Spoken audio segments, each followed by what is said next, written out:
he kept praying through death.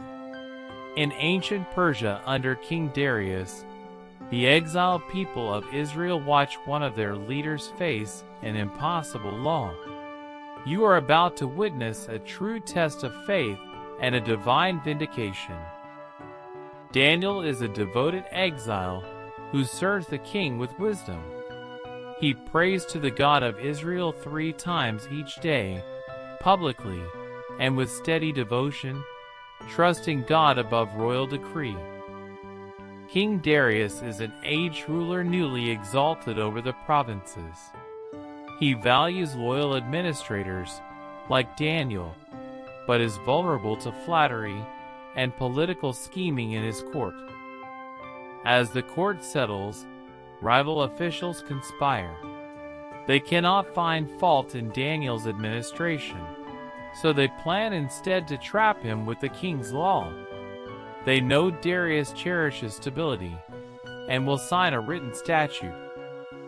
In that council, the conspirators propose a new law, a decree that for 30 days no one may petition any god or man except the king.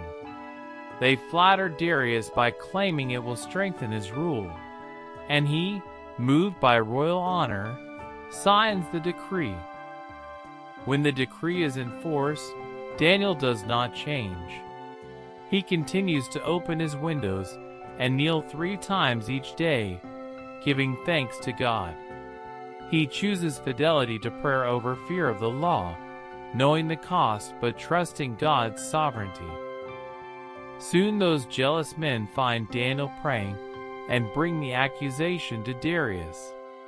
They produce the parchment and demand justice. Darius is shaken because he cares for Daniel, yet he is bound by the written law and the weight of his own seal. Darius pleads with him, trying to save Daniel. He spends the night fasting and grieving over the law's outcome. But the Persians had an inviolable custom. A written decree sealed by the king cannot be revoked, even by the king himself.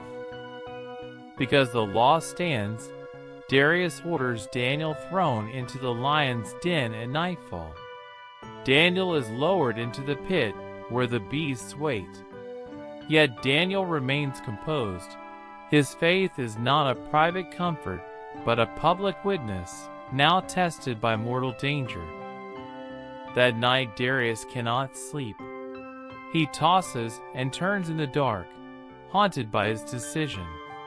At the first light, he rushes to the den, fearing the worst but still hoping for a miracle because of his deep regard for Daniel.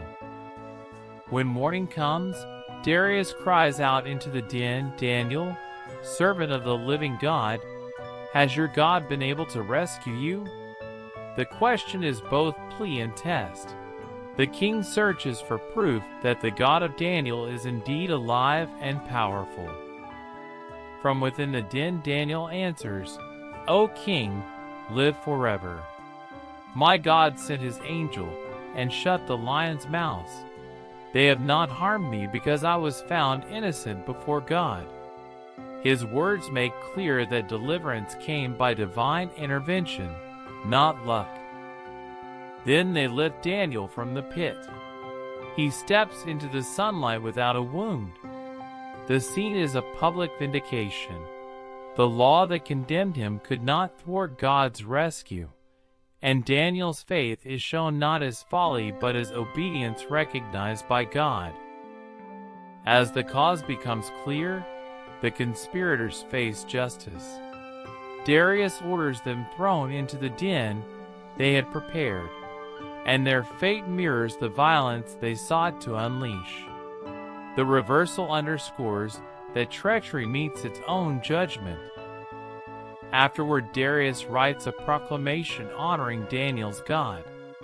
He declares that the living God endures forever, delivers and rescues, and that all should tremble and fear before him. This royal recognition carries weight across the empire.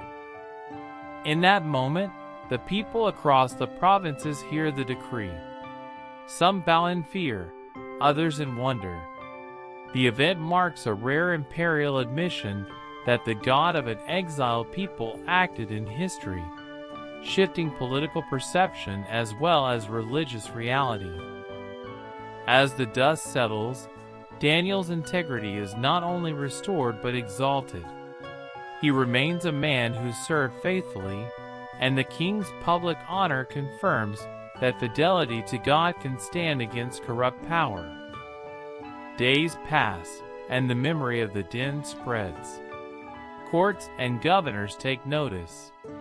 The story becomes not simply a miracle tale but a political turning point where justice and faith intersect under imperial notice. When evening falls, Daniel returns to his pattern of prayer. The people remember a simple truth: steadfast faith can witness to a sovereign God even amid exile. His life points to the cost and power of commitment to prayer. The chapter teaches that steadfast prayer before God is not nullified by human laws. Daniel's faithfulness provokes royal acknowledgement that God rescues the faithful. If this story moved you, like the video, subscribe to the channel, and tap the bell so you do not miss the next one.